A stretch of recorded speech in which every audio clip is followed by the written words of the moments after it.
அன்பு உள்ளங்களே, ஆகாய தியானம் அதாவது அட்மாஸ்பியர் மெடிடேஷன் அப்படிங்கிற ஒரு வித்தியாசமான தியானம் இப்ப இந்த வீடியோ மூலமா நீங்க கத்துக்க போறீங்க. இந்த தியானத்தை உங்களுக்கு கற்றுக் கொடுப்பவர் கோவை ஹீலர் ஜானி கண்ணன் அவர்கள். அவர்களை இப்பொழுது நான் அன்போடு அழைக்கிறேன். இப்பொழுது நீங்கள் கற்றுக் கொடுக்க நான் உங்களை கேட்டுக்கொள்கிறேன். என் பேர் ஜானி கண்ணன். கோயம்புத்தூர் பகுதியில் டாக்டர் லஜ்பத் ராய் மெஹ்ராவின் நியூரோதெரப்பி மற்றும் அக்குபஞ்சர் சிகிச்சைகள் மக்களுக்காக செஞ்சுட்டு இருக்கோம். இன்னைக்கு நம்ம ஒரு தியான பயிற்சி பார்க்க போறோம். அந்த தியான பயிற்சியோட பேரு ஆகாய தியானம். அந்த பஞ்சபூதத்துல ஒரு பூதமா இருக்கக்கூடிய ஆகாய பூதத்தை பத்தி தான் நம்ம தியானத்துல பார்க்க போறோம். பொதுவா நம்ம பஞ்சபூதத்துல மற்ற பூதங்கள் ஈஸியா அது மேல கவனம் செலுத்தி பயிற்சி செய்ய முடியும். ஒரு மண் பூதம் அப்படிங்கும்போது இந்த உடம்பு பரு உடம்பு தொட்டு உணரக்கூடிய இந்த பரு உடம்பு மண் பூதத்தோட சார்ந்தது. அதை ஈஸியா நம்ம கவனம் கொடுத்து ஃபீல் பண்ண முடியும். அதை கவனம் கொடுத்து பண்ண முடியும். காற்று பூதம் கூட நம்ம மூச்சு காத்து அதை கவனிக்கும் போது காற்று பூதத்தை மேல நம்ம தியானம் பண்ண முடியும். இந்த மாதிரி பஞ்சபூதத்துல நீர்த்தன்மையும் நம்ம ஓரளவுக்கு நீ கொஞ்சம் ஆழமா கவனிச்சோம்னா கூட நீர்த்தன்மையை உணர முடியும். ஆனா அந்த ஆகாய பூதம் அப்படிங்கிறது பார்த்தீங்கன்னா நமக்கு உணர்றது கொஞ்சம்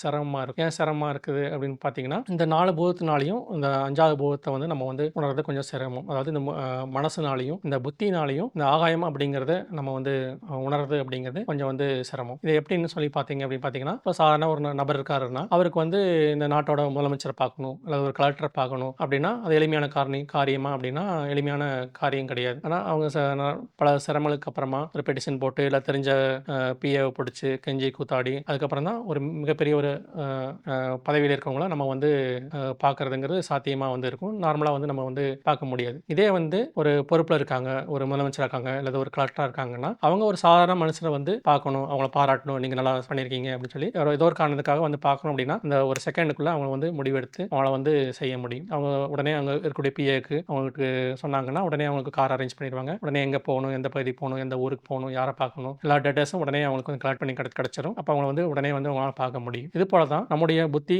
இந்த மனசை வச்சுட்டு ஆகாயம் சொல்லக்கூடிய இந்த வெற்றிடமா நம்ம உடம்பு ஃபுல்லாக இருக்கக்கூடிய இந்த வெற்றிடம் அப்படிங்கிறத நம்ம கவனிக்கிறது அப்படிங்கிறது கொஞ்சம் சிரமமான காரியம். ஆனால் இந்த எப்படி ஆகாயத்தினால நம்ம அது எப்படி முதலமைச்சர் சாதாரண மனிதரை கவனிக்க முடியுமோ இந்த ஆகாயம் அப்படிங்கிறது தன்னை காட்டி கொடுக்கறதுங்கிறது முடியும், நமக்கு காட்டி கொடுக்க முடியும். எப்படி முடியும் அப்படின்னா நம்ம அதுகிட்ட ரிக்வெஸ்ட் பண்ணணும். எப்படி சாதாரண மனுஷங்க பெரியவங்க கிட்ட ஒரு ரிக்வெஸ்ட் பண்ணுறாங்க, எப்படியா அவங்களை பார்க்கணும், இந்த விஷயத்த சொல்லணும்னு சொல்லி ரிக்வெஸ்ட் பண்ணுறாங்களோ பண்ணும்போது எப்படி கிடைக்குதோ அதே மாதிரி நம்ம ஆகாயத்துக்கிட்ட நம்ம ரிக்வெஸ்ட் பண்ணணும். நான் ஆகாயம் அப்படிங்கிறது இந்த வெற்றிடம் அப்படிங்கிறத நான் உணரணும் அப்படின்னு நம்ம வேண்டுதல் பண்ணோம்னா நமக்கும் அதை உணர்றதுக்கு ஒரு வாய்ப்பு கிடைக்கும்.